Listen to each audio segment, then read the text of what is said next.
Welcome to the South Bronx. Graffiti, garbage, a daily fight for dignity. It is the poorest district in America. The next stop is just a 20-minute ride from the wealth of Manhattan. This is the stop for those whose life is largely a struggle. A staggering 250,000 people are living below the poverty line right here. For many, it's a tough life from the get-go. Every second child in the area lives in poverty. Mothers, like recently unemployed Asia, are livid. It's ridiculous now, and like we all need jobs. I have a child, I need a job. I think that the government could do a little bit better than what they're doing now. Rap group Rebel Diaz live and work in the South Bronx.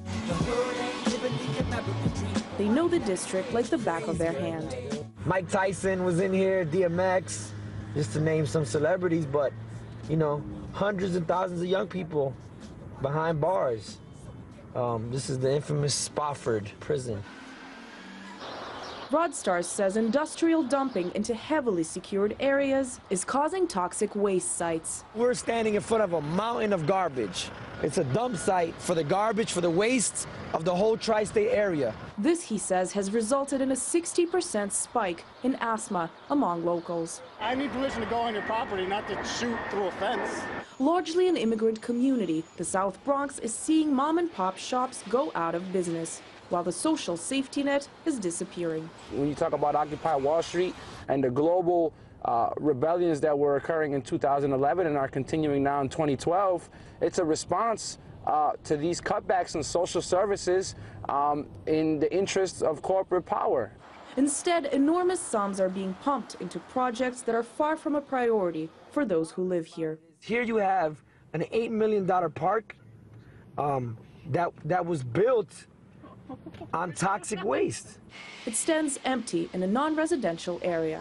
Billions of dollars are being misplaced, you know, into the hands of the corporations, of the rich, and it's crazy that it's 2012 and conditions are like this still in the Bronx. With countless trucks passing through, drugs and prostitution are rampant. It's bad.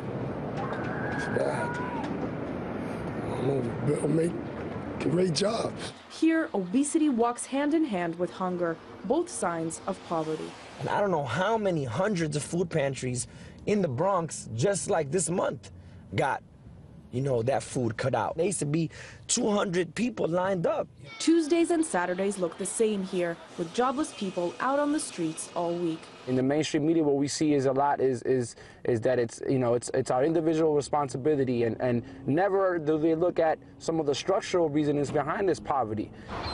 While corporations play a major role in America's policy-making process, people in places like the South Bronx are left in the gutter. I don't know if it's coming from Senate. I don't know if it's the president's fault. I can't say if it's like the chancellor or just the district leader, just the people. I don't know who I can blame directly, but I feel like it's a compilation of all of them. Everyone is just like not doing enough to pick us up out of this slump that we're in economically. Several decades ago, almost half of the South Bronx was largely burnt or abandoned, a result of a downward spiral of economic decline, middle-class flight, and skyrocketing crime. Many streets have by now had a facelift. Just as in plastic surgery, the exterior look may have somewhat improved, but within, the forgotten borough of New York remains destroyed. Anastasia Churkina, RT, South Bronx, New York.